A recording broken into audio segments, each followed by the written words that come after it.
Carta aos Coríntios, capítulo 1. Saudação. Eu, Paulo, apóstolo de Cristo Jesus, pela vontade de Deus, escrevo junto com o nosso irmão Timóteo esta carta à igreja de Deus que está na cidade de Corinto, e também a todo o povo de Deus espalhado por toda a província da Acaia.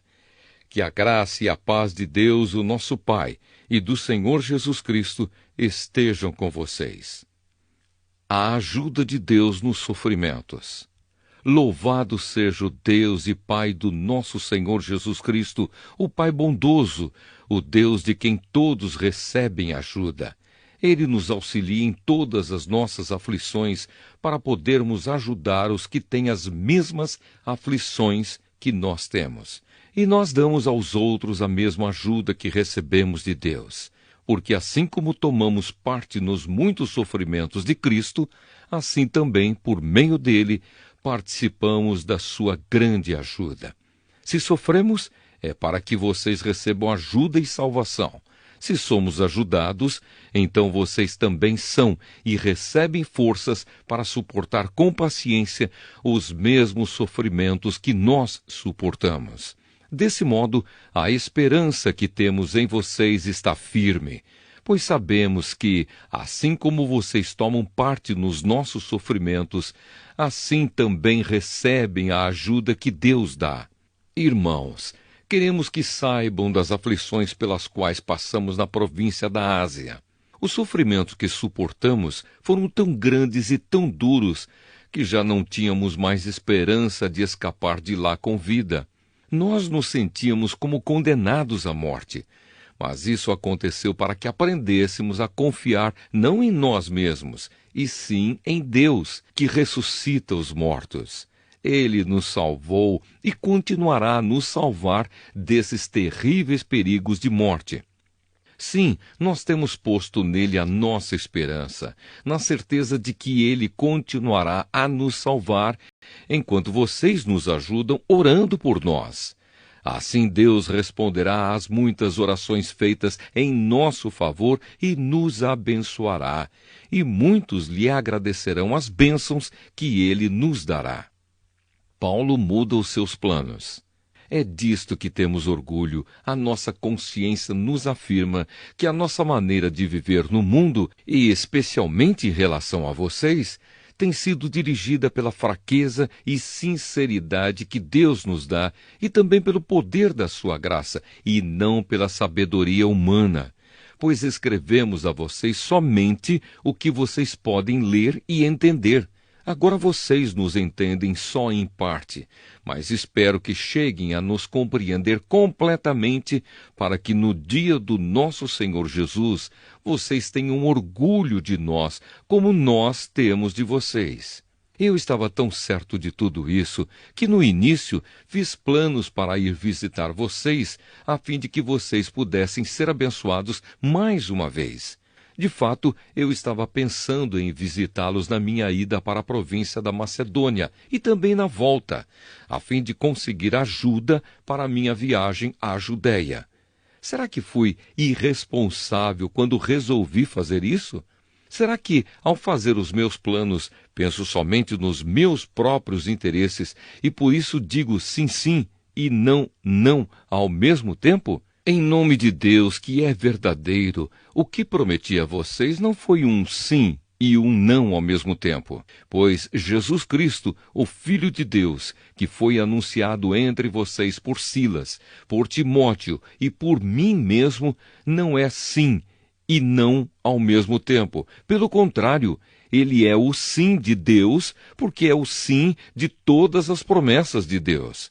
Por isso dizemos amém, por meio de Jesus Cristo, para a glória de Deus. Pois é o próprio Deus que nos dá, a nós e a vocês, a certeza de que estamos unidos com Cristo. E foi Deus quem nos separou para si mesmo.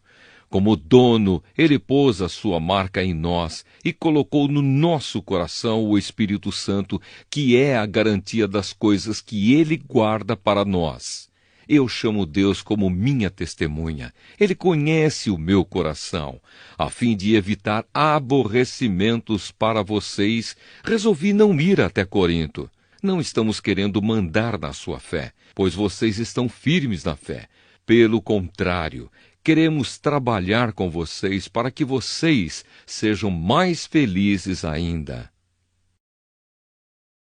Segunda Carta aos Coríntios, capítulo 2. Portanto, para não entristecê-los de novo, eu resolvi não ir ver vocês.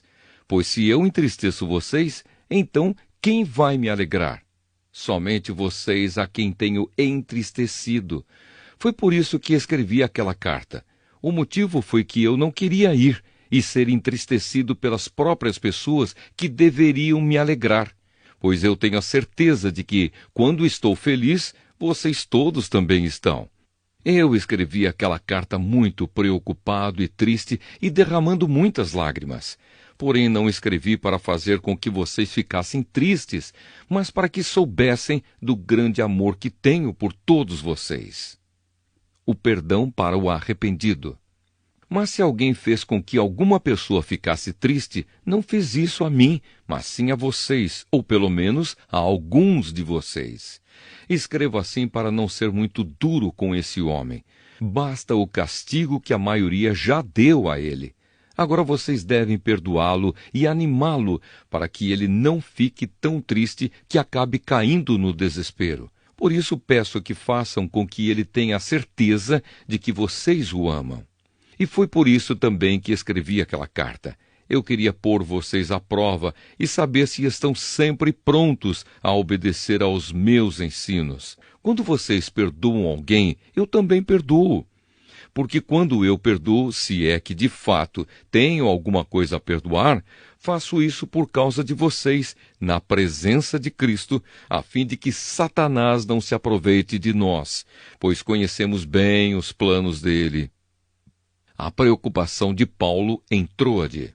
Quando cheguei à cidade de Troade para anunciar o Evangelho de Cristo, vi que o Senhor me havia aberto o caminho para o trabalho ali. Mas eu estava muito preocupado porque não tinha conseguido encontrar o nosso irmão Tito. Por isso me despedi dos irmãos dali e fui para a província da Macedônia.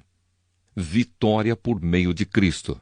Mas dou graças a Deus porque, unidos com Cristo, somos sempre conduzidos por Deus como prisioneiros no desfile de vitória de Cristo.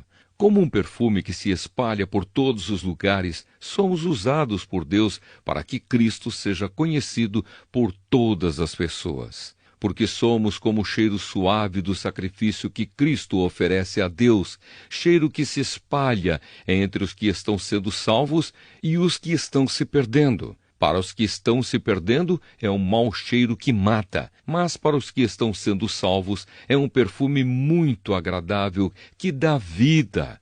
Então, quem é capaz de realizar um trabalho como esse? Nós não somos como muitas pessoas que entregam a mensagem de Deus como se estivessem fazendo um negócio qualquer. Pelo contrário, foi Deus quem nos enviou e por isso anunciamos a sua mensagem com sinceridade na presença dele, como mensageiros de Cristo.